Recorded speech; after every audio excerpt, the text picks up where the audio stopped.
Kabisote, kabisote, kabisote. Isang Bicolano dish ang isi-share natin para sa araw na to, kabisote. Maraming salamat po pala kay Attorney Joanne and Attorney Ivan sa binigay nilang Blue Marlin. Napakasariwa ng isda galing sa Virac, Catanduanes.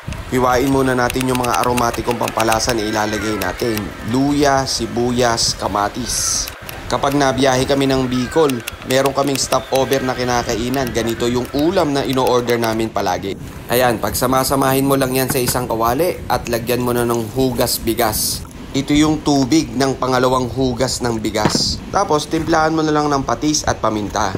Tapos, pakuluan mo for 10 minutes para lumabas yung aromatikong pampalasa na nilagay natin. Ayan, kapag kumukulo na, pisat-pisatin mo na yung kamatis. Tapos, set mo na sa low fire for 5 minutes. After 5 minutes, ilagay mo na yung Blue Marlin.